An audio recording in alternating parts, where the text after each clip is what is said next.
When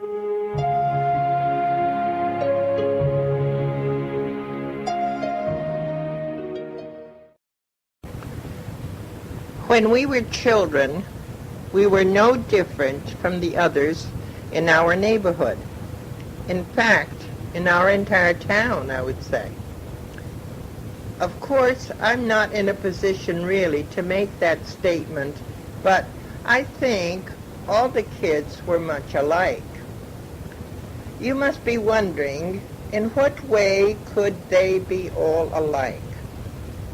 Well, none had sophisticated playthings or toys as the children do now.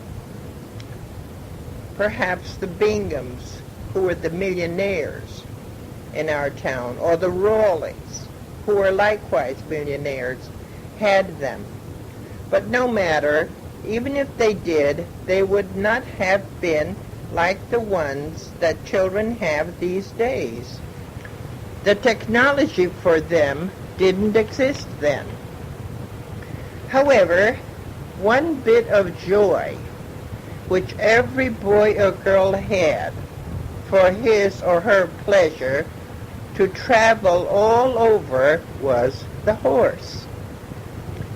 Now, very few kids have a horse, even in my old neighborhood in Salem, Connecticut. Most of the farms are gone. There are very few horses there, and only the very few people have them. It is a prized possession by those who do, whereas every one of us could have ridden a horse anytime or anywhere that we had chosen. We didn't consider it unusual, nor did we consider it a prized possession, nor did we feel extraordinarily blessed. We all had horses on the farm. Of course, I never rode on a horse because I was afraid of big animals, especially the horse. I ran away from them if I happened to be in the same field with several horses, especially if they were cavorting with one another, running around, chasing, speeding, and going along the fields. I would jump that fence and get away.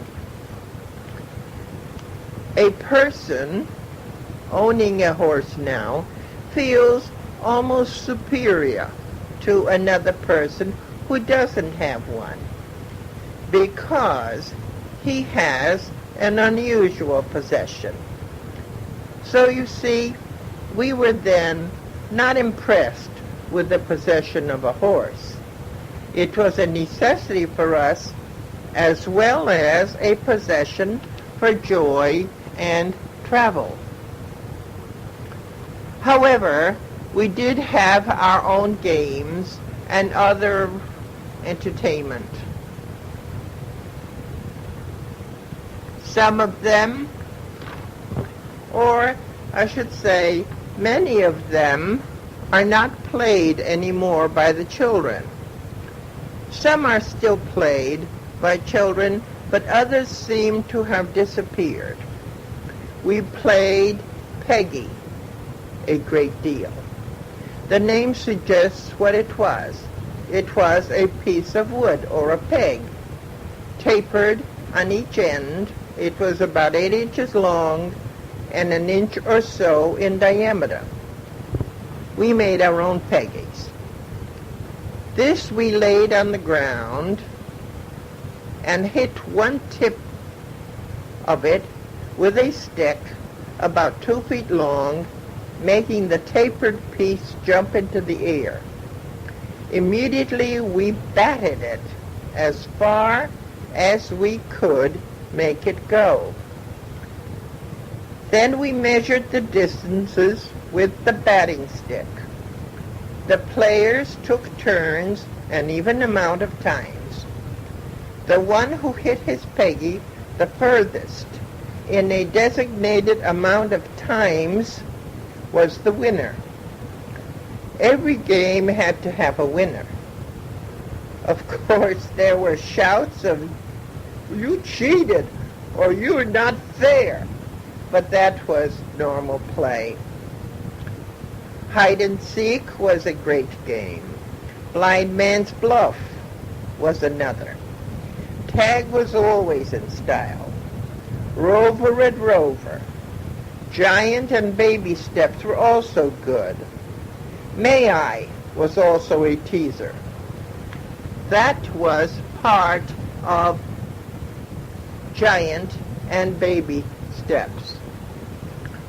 On a line scratched in the dirt, the children lined up side by side, with one being the caller, and another line, maybe 20 feet away.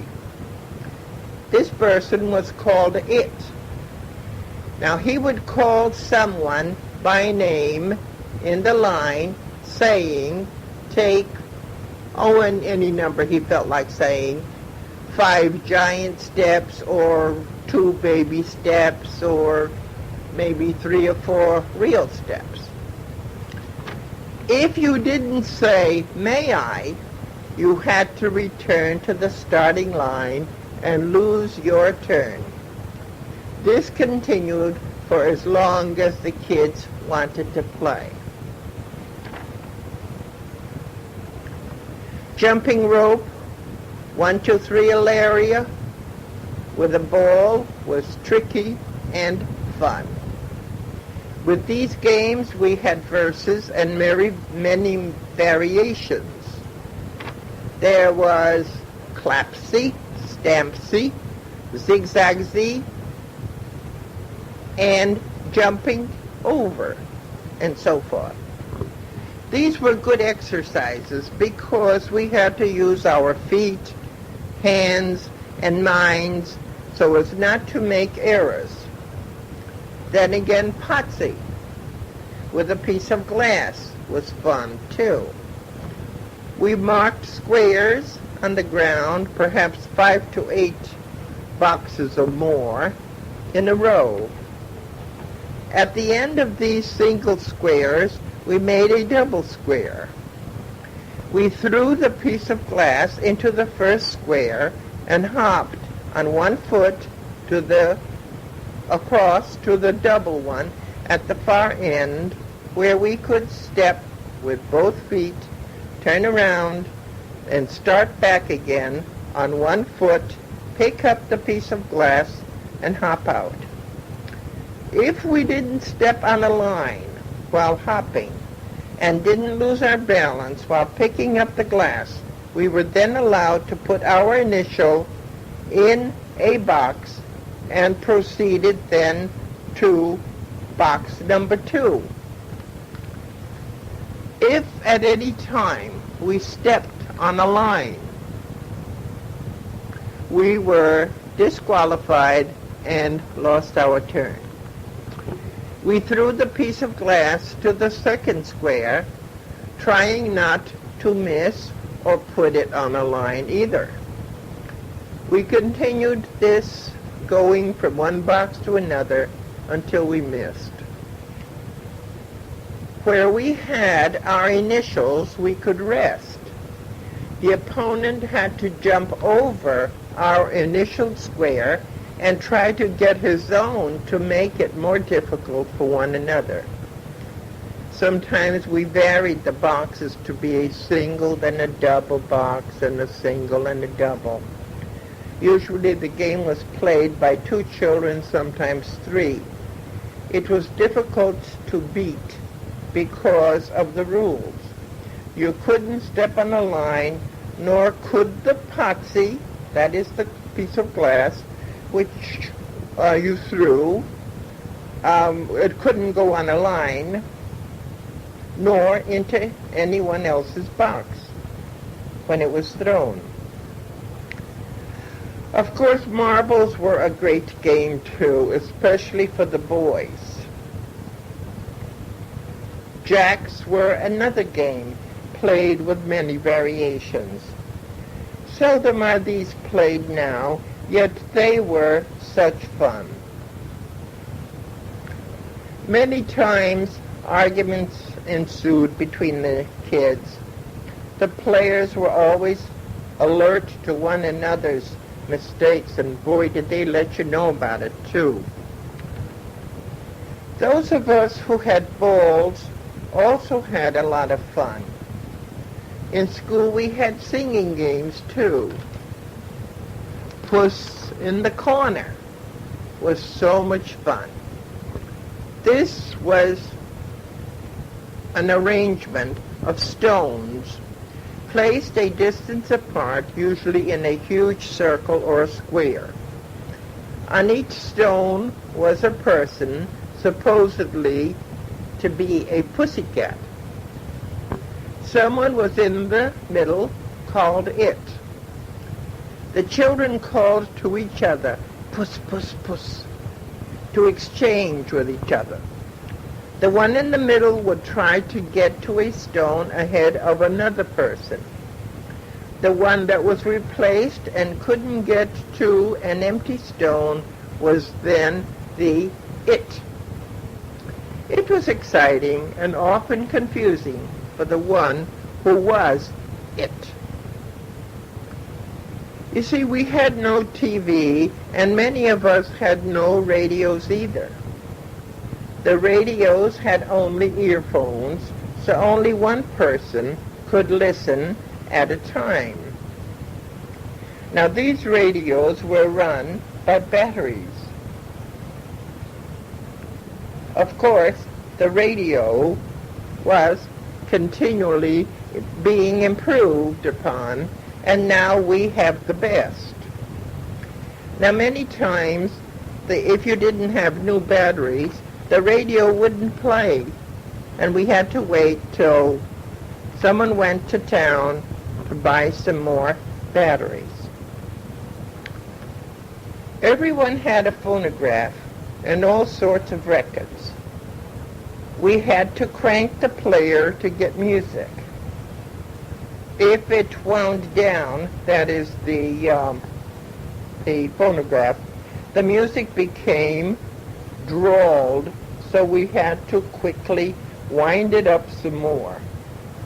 We always had a supply of phonograph needles to replace the worn-out ones, because then the music from the records could not be heard on it, nor would there be any sound, and if there was a sound, it would be warbled, garbled. Some of the songs were really good, some funny, some ridiculous. We had stacks and stacks of records for dancing as well as for singing. We had many Polish records, too. When I was teaching, we used some of the records in art class. We heated the records and bent them to make into wall vases. We dipped them in a large pail of water on which we dripped drops of colored oil paint.